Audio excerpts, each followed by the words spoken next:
Hi BookTube, Sarah here and welcome to my channel. Today I am coming to you with my weekly reads video for week 44. This is October the 25th through the 31st, 2020. So happy first day of November, everybody. Can you believe it's November? Oh my gosh.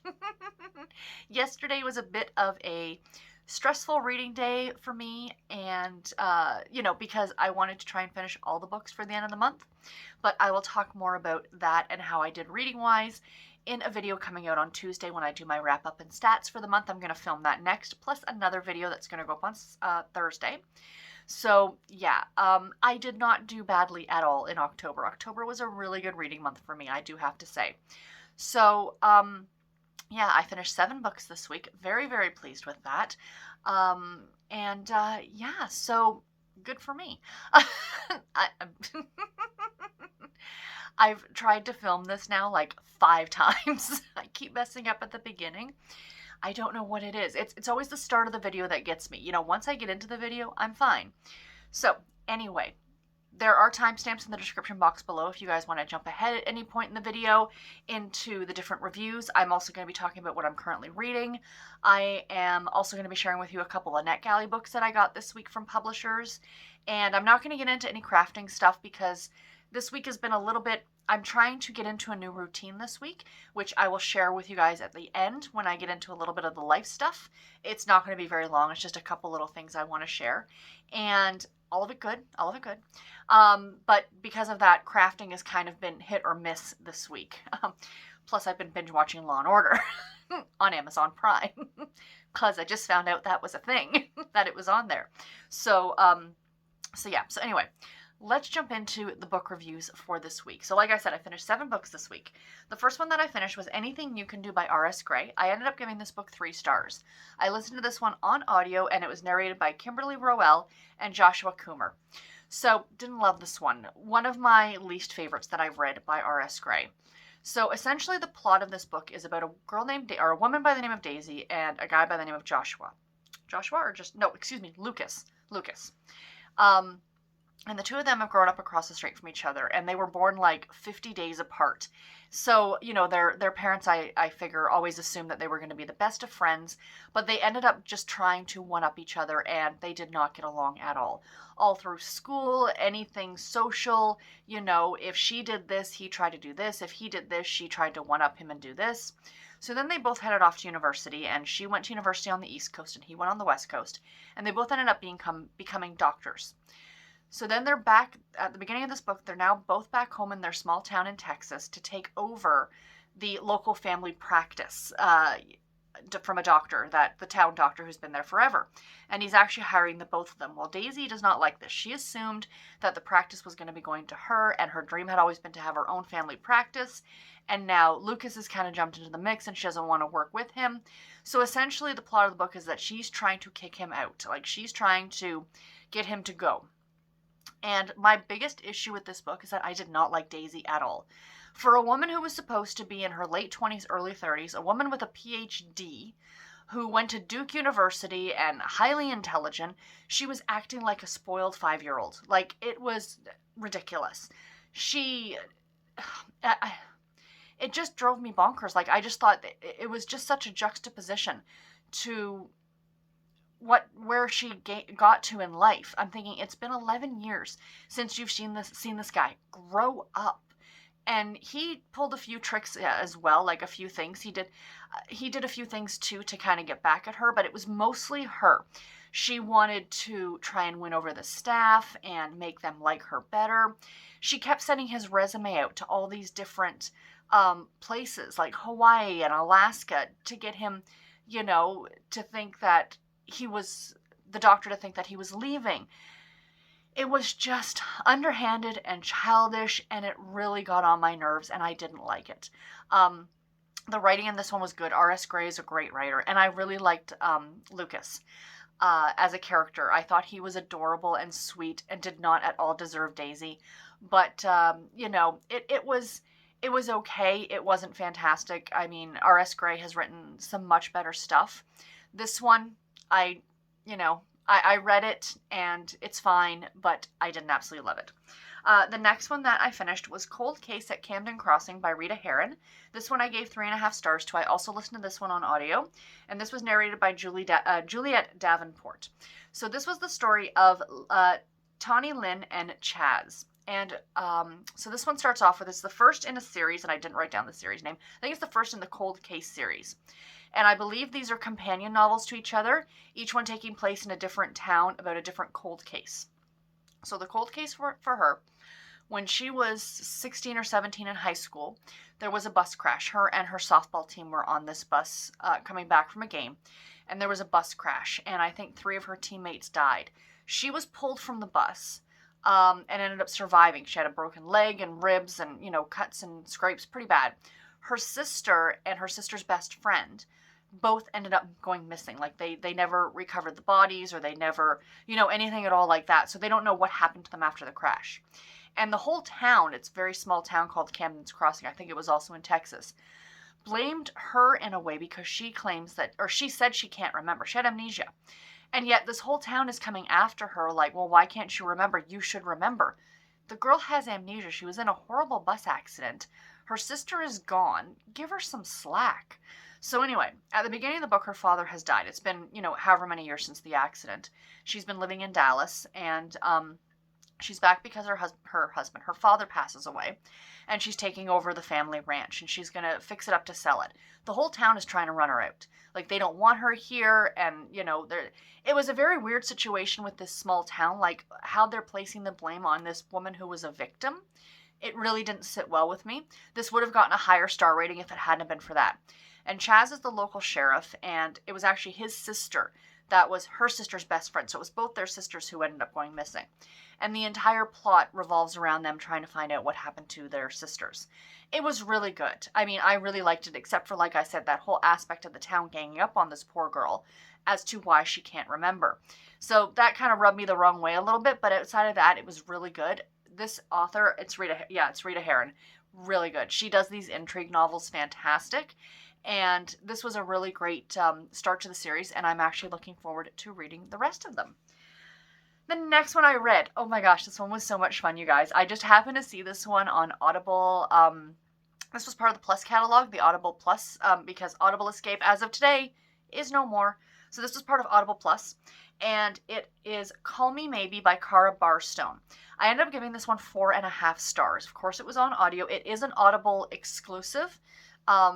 There's no ebook copy to this, and in my personal opinion, this would not translate well to a written book. This needs to be listened to in audio format. And it was narrated by Lucy Christian and Neil Helgers. Helgers, excuse me. My mom's actually currently listening to it right now, so I'm like, it was so cute, you gotta listen to it. It was like a little over 5 hours long. It's about a girl by the name of Vera and a guy by the name of Cal. And this is told, it felt so much like one of those old school radio programs where you're also getting like a full cast recording with like sounds. Like there's a scene at the beginning where she's sitting in her car and you can hear the other cars whizzing past on the side of the road. You can hear them typing on keyboards and the ding of a text message coming in, and the entire story is told through phone calls, text messages, voicemails, emails, and also each individual character kind of narrating a little bit themselves. And what I loved about this, it's not like when she was doing her part, she would also do the voice for him. But no, like if they were on the phone together, it was her and him. So it was so good. So the whole plot of the story, I don't want to give a lot away because like I said, it's only 5 hours long on audio. She is starting a company and she's having some major issues with her website, and she's using this website service very similar to Squarespace in a way. So she's having major issues and she ends up calling tech support for help. So she's on hold for like 3 hours. Then finally Cal picks up. And it's literally, they spend like 9 hours on the phone together trying to figure everything out. And then, a couple weeks after that or a week after that. I don't want to give anything else other than that away. It was a clean story for those of you who, might not be into the whole adult parts of the story. It was adorable, absolutely adorable, and I highly recommend it. I honestly, the reason I didn't get 5 stars is I kind of wish it was longer. It was so, so cute, so well done. The narrators did a brilliant job on this one, and I absolutely loved it. If you have the Audible Plus catalog, or you get an Audible credit so you'd have access to that, I highly recommend that you go ahead and pick it up because, as I said, it was an absolute delight. The next one that I finished, speaking about absolute delights, was Cathy's Christmas Kitchen by Tilly Tennant. This one I gave 5 stars to. This was a NetGalley read, and this was delightful. So thank you very much to the publisher Book Auteur for sending me an e-art copy of this one to review for you guys. So this was so cute. Story about a woman by the name of Cathy. When Cathy was quite young, her father passed away. I think she was about 5 when her dad died. So it was always just her and her mom. Well, when she got a bit older, when she was about 10 or 11, her mom started getting sick. They didn't actually specify what it is that her mother had, but it was some sort of a cardiovascular condition. It sounded mostly like it was in her lungs. I wonder if it was something like cystic fibrosis or something like that. I'm not absolutely certain. So Cathy is now in her late 30s, and her mother just recently passed away. So she was primary caregiver for her mom for about the last 4 years. And as such, she had a fiance. Cathy had a fiance, but when he realized that, he wasn't going to be the main focus right now, her mother was, he left. And he's like, you know what, I can't deal with this. And he was gone. And most of her friends left too, so it was just her and her mom. So then her mom passes away, and now it's just her, and she doesn't kind of know what to do with herself. So she ends up going to this, she gets a flyer in the mail for this local church group is doing a charity drive of sorts to raise money for cancer. And her dad passed away. I think it was cancer or a heart attack, one or the other. So she ends up deciding to go, and she bakes these, and she's a baker. She loves to bake. It's what she always did with her mom before her mom got really sick. So she makes all these cakes and cookies and pastries and things, and she takes them over to this church group, and she meets these characters at this church group. And the story kind of goes from there. There is a romance in here, but it's so secondary to the actual story itself. It was almost like an afterthought. It was more about Cathy learning to deal now with her new reality, with her mom being gone and not being a caregiver anymore, and getting on with these people at this church. There's these older women named Doris and Iris, and they are a delight. She makes a new friend named Erica, who's around her age, who has a niece who's dealing with her own issues. There is a bit of a romance in there with this guy by the name of Matt, and it takes place over the holidays, but it's not it's not Christmas. You're getting talk about Christmas, but it's not fully Christmas. You're not completely immersed in it. This is a story, if you're not a seasonal reader, or if you are a seasonal reader, this is definitely one you could pick up in January or February or whenever, because it would be just as good. I mean, there is some Christmas mention at the end, but that's really about it. It was delightful. I love Tilly Tennant's writing. I always praise her every time I read one of her books. They are just so wonderful. And this was definitely, in contrast to another book I read later this week, this was truly, to me, a chick lit novel. These are clean stories. There's not even really talk about adult content. There's some drinking and things like that. But as for, that part of the adult content, it's not in here at all. And they're absolutely wonderful. Absolutely wonderful. They take place in the UK as well, which just always makes me happy because I just love reading those stories. And yeah, I absolutely recommend this one. If you get a chance to read it, please do. It was wonderful. Absolutely wonderful. The next one that I finished, oh my gosh, you guys, I'm so proud of myself. I finished reading A Woman in White by Wikli Collins. Buddy read this with Rainy over at Rainy Day Reads. We read it for the entire month of October.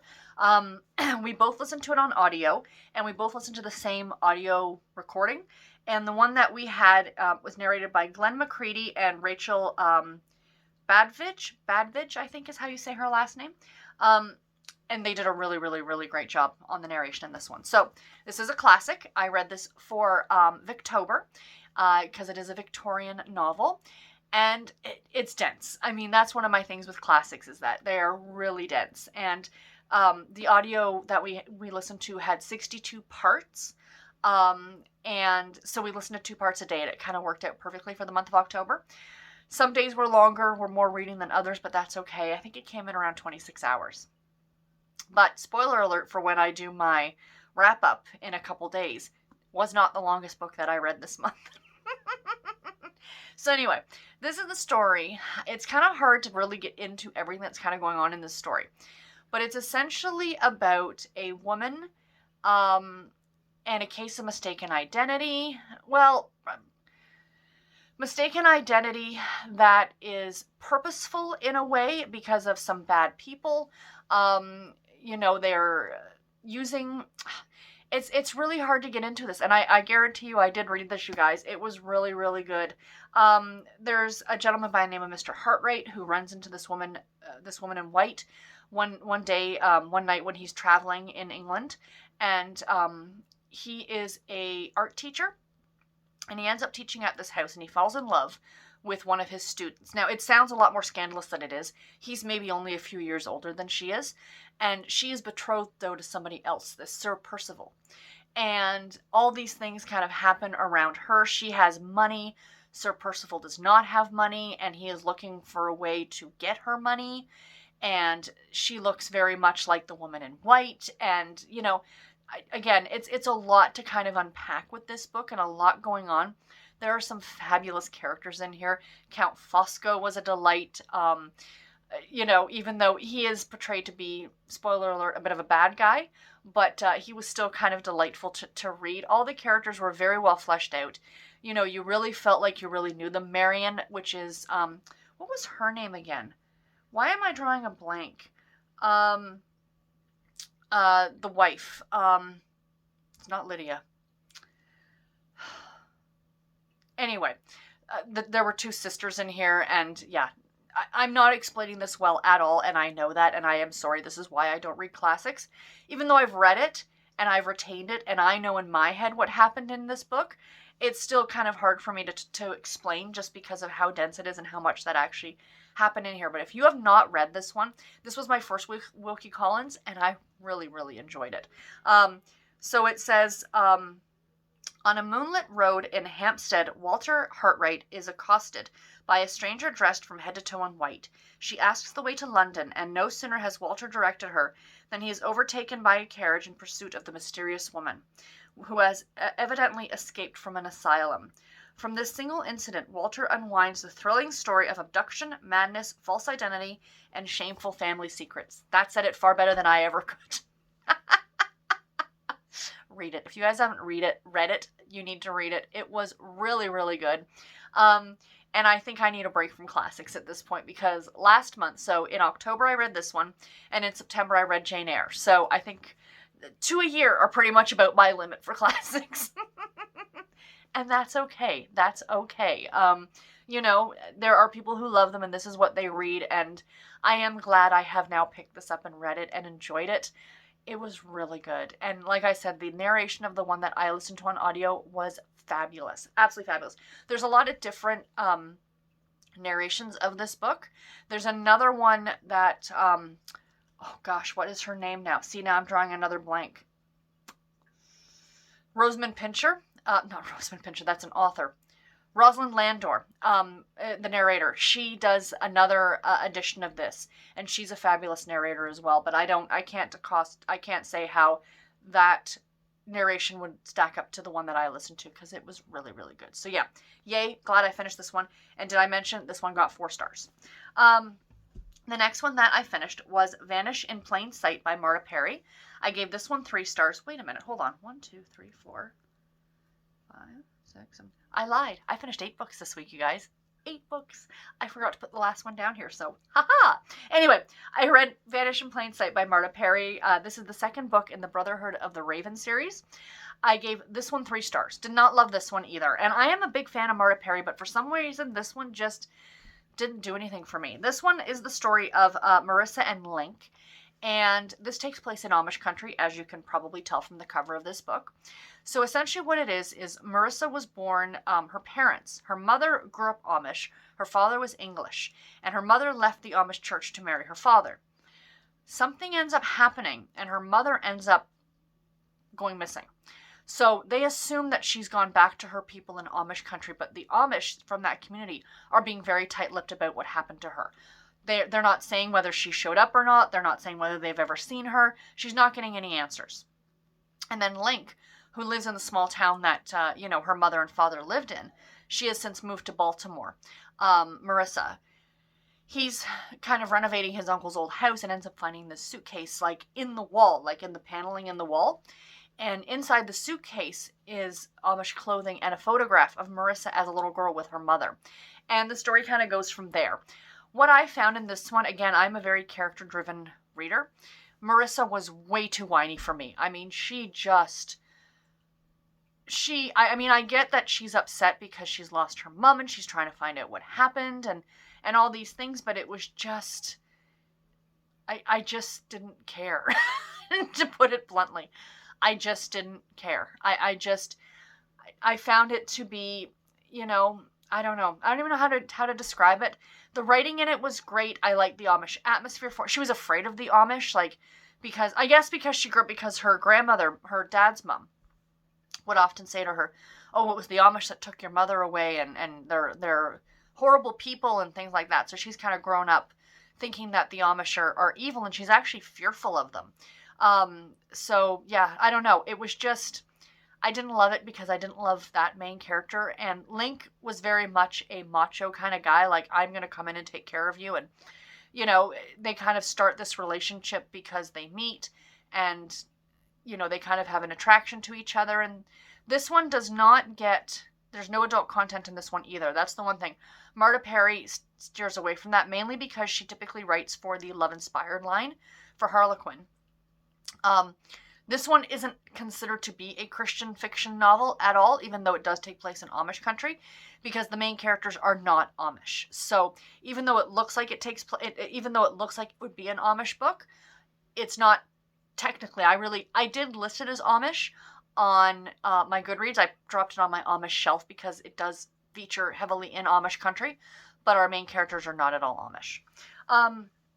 The next one that I finished was really cute. I just wanted something quick to read one night, and I ended up reading Giant Days Volume 6, and this is by John Allison, Max Cernan, Whitney Cougar, and Liz Fleerling. I gave this one 4 stars. I can't really talk about this one. It is a graphic novel. This is the 6th volume, so these are 4 issues within this one volume. And essentially the entire series, if you have not read it yet, and every time I mention these books or these graphic novels, I tell people, not even graphic novels, sorry. There was a big discussion the other week or so when I was on a read with me. I think it was over on Izzy's channel, about the difference between graphic novels and comic bind-up. So this was an anthology. It's not a graphic novel. Because graphic novel is a standalone work, whereas a bind-up or an omnibus or whatever you want to call it are 4 volumes of a comic book put into one book. And that's what this was. So it's 4 issues of the Giant Days series put into a volume, and it's about 3 best friends named Susan, Esther's my favorite, and Daisy, and how they are struggling going to uni. It takes place in the UK, and they are now, at the point that I'm at now, they are in their 2nd year of uni, and it's delightful. These ones are so fun. I found myself giggling at times at certain things that were happening. The art in these are fantastic. I really, really like them. And I highly recommend that you check this series out if you haven't checked it out yet. And second last book, as I was talking about with Cathy's Christmas Kitchen, and how different, and how I thought that this book was going to read similarly to that one, and it did not, and I was disappointed. So the next one is Autumn Skies Over Ruby Falls by Holly Martin. I ended up giving this one 3 stars.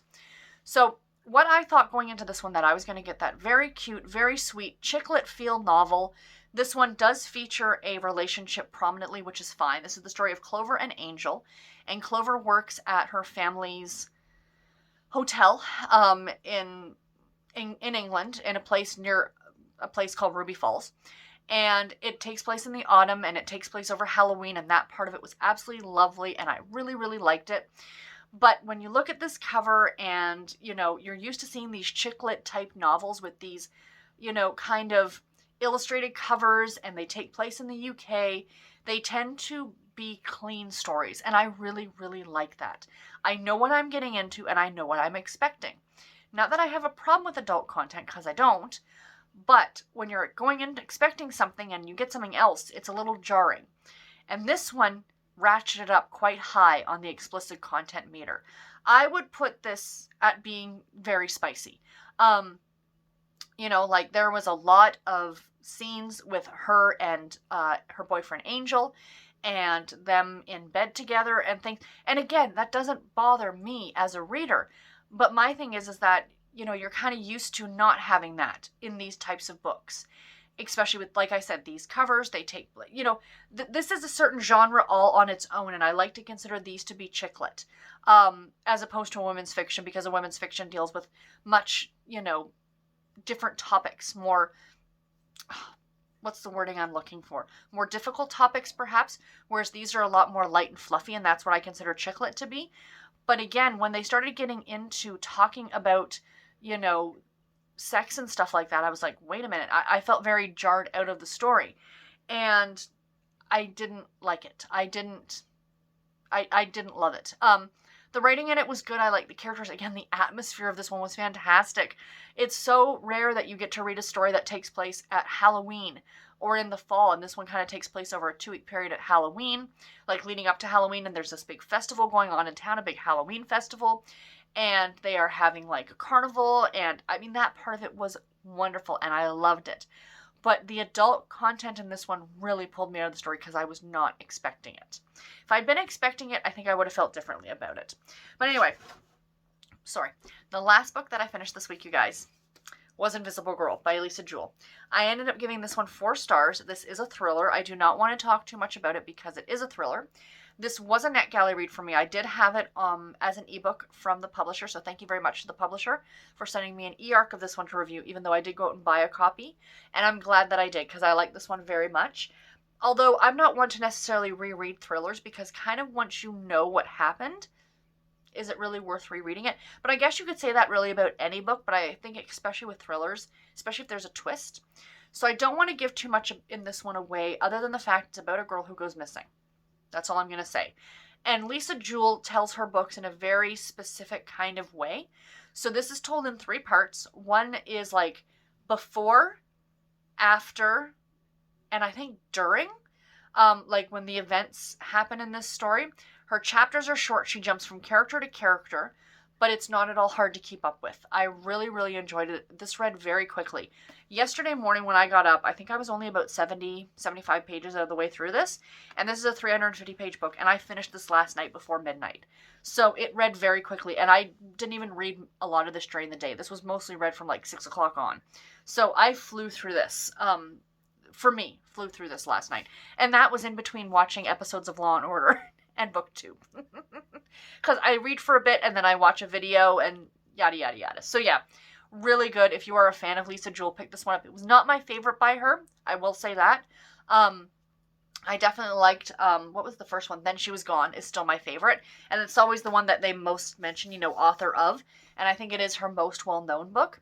But yeah, this one was still really, really good. And if you want a good thriller, definitely check this one out. So yeah, so that is everything that I read this week, you guys. Yay, it was a good reading week. I ended up, I think it was actually one of my best reading months of the year. So that's pretty good. So what am I currently reading? My current audiobook is Love and Other Words by Christina Lauren. I am reading this one for a challenge. It was not on my TBR. I am participating in the Pass the Parcel challenge over on the Romance Readers reading group on Goodreads.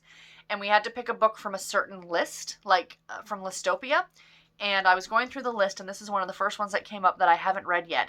And I looked in my library, I had a copy on audio. So I'm listening to it now. I've just started it. It sounds like it's childhood friends to lovers, and I'm here for it. So yay. So far I'm enjoying it.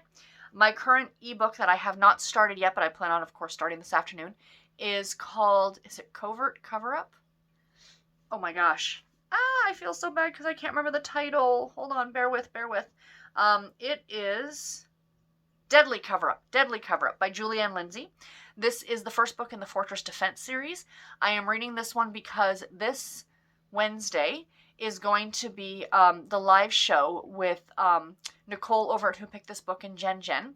They are doing a Julianne Lindsay for the entire rest of the year, so every week I'll be reading a Julianne Lindsay book, and this is the one for this week, so I'm going to get this one read, so I'm all set for the live show on Wednesday. And last but not least, today I plan on finishing The Duke and I by Julia Quinn. I got like 6 chapters left, so I should easily finish this one off today. I forgot how much I love this book, and how these books are so witty and so delightful, and oh, I'm doing this for the hashtag Meet the Bridgertons readathon or read-along on Instagram, hosted by Reads Romance. Links to everything that I'm talking about below, you guys. Please go ahead and check it out. So yeah, so I am looking for, actually I read a chapter of this at breakfast, so I've got 5 chapters left. 4 chapters plus the epilogue, so I'll get this one done. And then tomorrow I will be starting The Viscount Who Loved Me, which is the second book in this series. So for the rest of the year, I'll be reading one of these a week, and yay, I cannot wait. So that's what I'm currently reading. Let's close this up and go back to here. So, couple new books from NetGalley this week, you guys. I have 6 of them. So again, I do not know a lot about these. I will just be popping pictures up here for you guys to see. So, yay. The first one that I have is Delayed Justice by Shirley McCoy. This is coming out November the 10th, and thank you very much to Harlequin for sending me an e-art copy of this one to review. This is one of the Canine Unit series ones for the love-inspired suspense, and I really like these ones. Next, we have Boone by Emily March. This is part of her McKetricks or Mechanics? Something. It's a Family Name of Texas series. This comes out on December the 29th, and thank you very much to St. Martin's Press for sending me an e-art copy of this one to review. Next, we have Love at First by Kate Claiborne. This comes out on February 23rd, 2021. Thank you very much to Kensington Books for sending me an e-art copy of this one to review.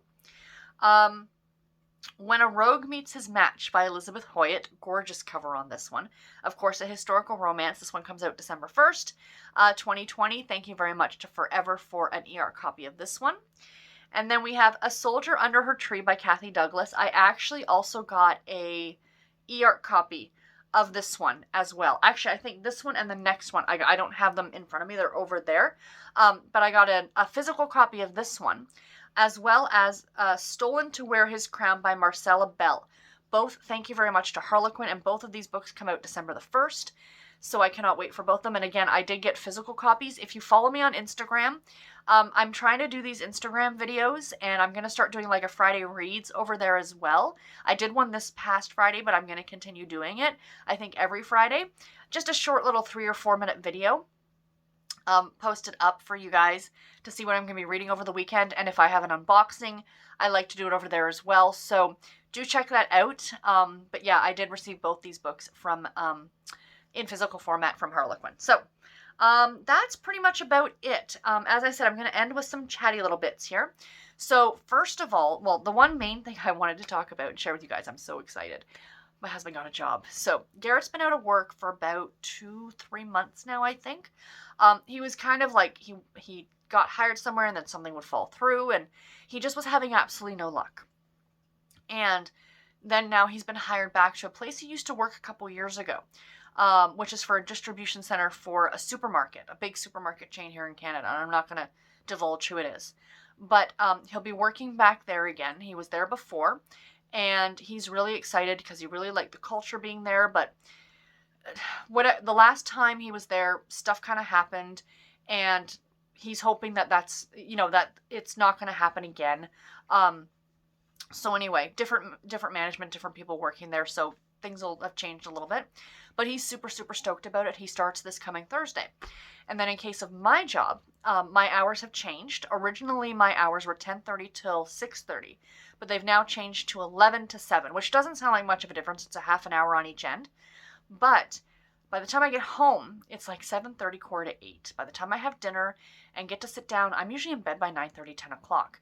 But now that Garrett's going to be working, that's going to change because he's working till 11 o'clock at night, and I will be going to pick him up from work. It's only like 10 minutes down the street, which is great.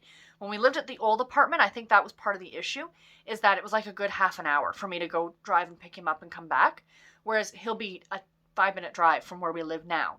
So I'll be going out at 11 to pick him up, so I will not have to go to bed as early, or I'll be forcing myself to stay up later, so to go and pick him up. So that'll give me more time at night to do some crafting and watch some booktube and stuff like that. So that's good. But the one thing when my manager asked if I would consider moving my hours, even though it's only a half an hour, is that I said my one thing is that I do have the ability to work from home. And I said I would really like to have that ability, not every day, but a few days a week at least, So she gave her thumbs up. She said she had absolutely no problem with that, especially come the winter time. Like once, the weather becomes inclement. So as of December, I'll be able to start working from home a few days a week. So that'll be fantastic. She still wants me in the office for the month of November because I'm still kind of technically in training in a way. But I figure by late November, early December, I can start working from home, which will be super fantastic. And yeah, so that's kind of that.